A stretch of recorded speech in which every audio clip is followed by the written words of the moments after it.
Saya itu adalah anak ketiga dari 5 bersaudara, dan saya sudah menjadi ayah sebelum menjadi ayah beneran.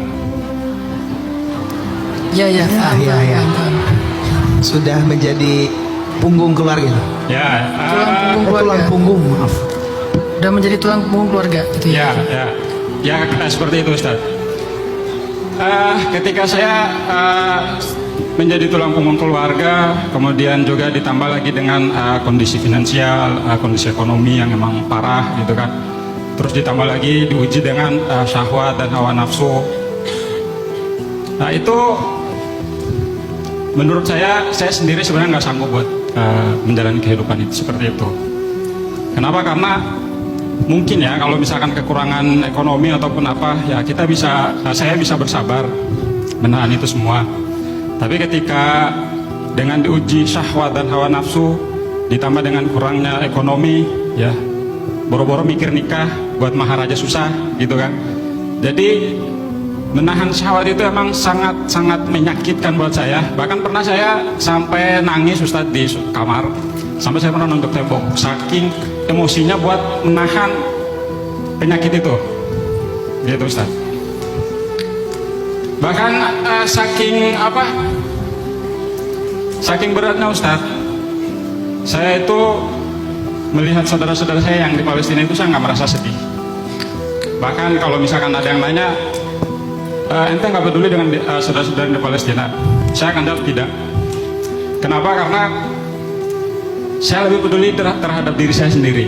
Saking pedulinya saya terhadap diri saya sendiri, saya selalu berdoa kepada Allah, ya Allah, inilah doa terbaik saya buat saudara-saudara saya di Palestina.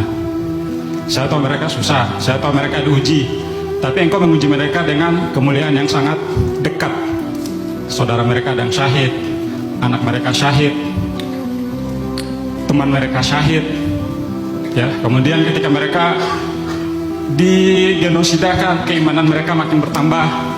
Terus sementara saya sekuat tenaga menahan syahwat dan hawa nafsu agar tidak terjerumus ke dalam perbuatan yang diharamkan oleh Allah.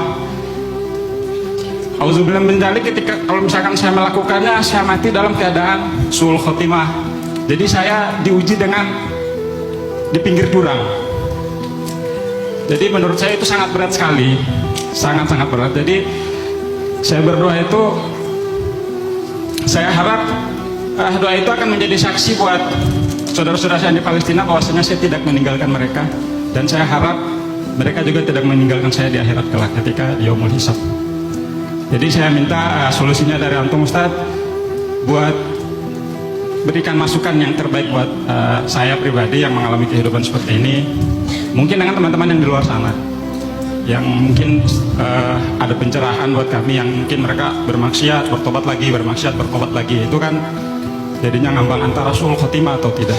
Ya, makasih ya Ajo. Ajo tuh seseorang yang sebetulnya luar biasa ya, dalam ya. Ketika dia menyampaikan sebuah keresahan itu muncul karena iman Ajo. Karena kalau di hati Ajo nggak ada iman, Ajo nggak akan ngomong kayak barusan. Karena banyak orang yang justru dia bangga dengan dosa. Banyak orang yang rasa berbuat dosa itu biasa aja, nggak muncul lagi rasa resah. Ternyata salah satu ciri orang beriman itu adalah takut dengan dosa walaupun dia masih melakukan dosa. Itu ciri orang beriman. Walladzina yu'tuna ma atau wa qulubuhum wajilah. Orang yang banyak beramal tetapi hatinya masih takut.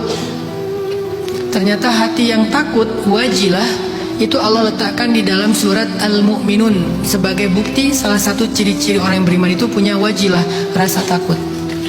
Siapa yang ngasih iman di dalam hatinya Ajo? Allah. Jadi Allah nggak ninggalin Ajo. Tetapi setiap orang diuji dengan caranya. Seperti kata Ajo tadi, ujian Palestina emang berat, tapi mereka diuji dalam kemuliaan, dan itu benar banget. Ujian kita emang ringan, tapi ujian kita di tepi jurang, yang kalau kita kepleset dikit, kita akan jatuh ke lubang kehinaan, dan itu juga benar banget. Ala syafa hufratin minan nar, kata Allah, di tepi jurang neraka, kata Allah. Jadi saya yakin Ajo ini bukan orang polos nih, orang yang ngerti banget nih. Makanya dia menggunakan istilah-istilah yang sebetulnya itu memang ada dalam Al-Quran. dan pemahaman dia tentang Palestina dan dirinya itu tuh keren sih. Makasih Ajo udah memahamkan kita juga, ngasih saya sebuah sudut pandang. Saya jadi malah merenung ya, gara-gara Ajo saya malah jadi kayak waduh gue nih gitu. Jadi kayak kita ngerasa juga kan semua kita pendosa kan, cuman Allah menutup aib kita aja kan. Jadi kita kayak ngerasa iya ya, kayak kita nih banyak dosa juga. Tapi oke, karena Ajo udah meminta, saya coba ngasih pandangan dari ulama, bukan dari saya. Karena nasihat itu adalah harta yang hilang dari seorang mukmin, kalau diminta harus dikasih. Sebagaimana barang hilang kalau kita pegang, orang yang punyanya minta harus kita kembalikan. Karena Ajo udah minta. Ajo nanti coba di rumah dalam kesendirian sering-sering ngulang firman Allah di dalam surat Az-Zumar, surat 39 ayat 53. Az-Zumar 53. Itu ayat sapaan Allah untuk para pendosa.